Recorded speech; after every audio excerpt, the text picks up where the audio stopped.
Sebetulnya dari waktu kecil, saya ingat waktu kecil masih belum sekolah ya, saya masih ingat itu. Saya sering mengambil tanah, kemudian membuat seperti 3 dimensi kayak kreativitas gajah gitu, burung dan segala macam itu ya. Nah, orang tua saya melihat itu, akhirnya mereka khusus orang tua laki-laki itu ya melihat potensi saya gitu. Kelebihan atau bentuk kekhasan saya itu adalah tekstur.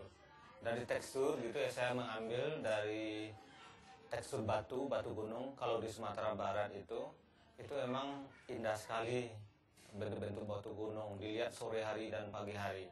Nah, tekstur itu dengan berbagai macam kesan yang ada, warnanya pada batu alam itu, nah saya respon dan saya tertarik. Nah, itu sebagai awalnya.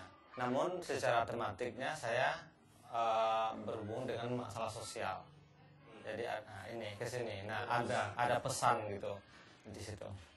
Saya melihat bahwa masyarakat Minangkabau terlupakan terhadap nilai-nilai yang bersejarah. Apakah itu alasannya ekonomi, sosial, dengan segala macam. Nah, di situ salah satu bentuk adalah hubungan masalah sosial.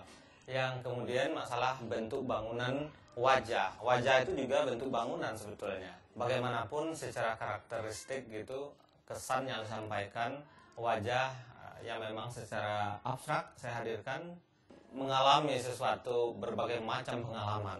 Artinya ada kesedihan, ada kepedihan gitu, mungkin saja kegembiraan di balik itu gitu. Nah, di situ kekuatan yang saya berikan dengan goresan-goresan garis. Saya terpengaruh ya, pertama dari alam, kemudian dari seniman.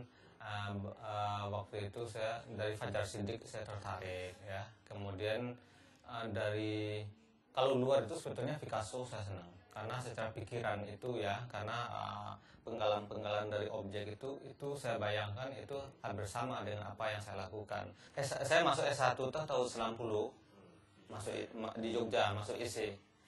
1 semester, 2 semester saya mengalami sesuatu tekanan ekonomi ya, tekanan ekonomi, sehingga waktu itu saya juga terjun ke Malioboro melukis potret itu Pak ya. Nah, keterbatasan itu ternyata mampu melahirkan kreativitas. Jadi saat itu saya tidak mungkin menyelesaikan tugas dengan cara tube cat atau cat yang banyak dengan tebal-tebal, biru, coklat, dan kalau nggak salah merah ya, merah. Cuma 3 itu. Kemudian saya berpikir waktu itu, wah ini lukisannya harus selesai. Sehingga apa? Waktu itu saya mencoba untuk dari sisi bukan hanya catnya, tetapi dari tipis tebalnya warna. Sehingga berlapis-lapis gitu, berlapis-lapis dari tahapan warna-warna yang sebetulnya tidak jauh berbeda. Walaupun warnanya hijau, tapi karena berapa lapis dia akan berbeda nanti. Kaget juga dosen, loh kok bagus? Teknik baru, dia berpikir itu teknik. Padahal saya waktu itu bukan berpikir teknik, tapi saya mengantisipasi keterbatasan. Amerika kita kenal memang sudah lebih jauh maju dan budayanya lebih tinggi, dan tingkat apresiasi seni kan sudah jauh lebih maju ya, dan lebih dulu ya mereka gitu, seperti itu. Nah, ini kesempatan ke sana untuk apa yang saya punya sebagai nilai-nilai budaya, yang ada nilai-nilai sosial budaya yang ada pada bangsa Indonesia.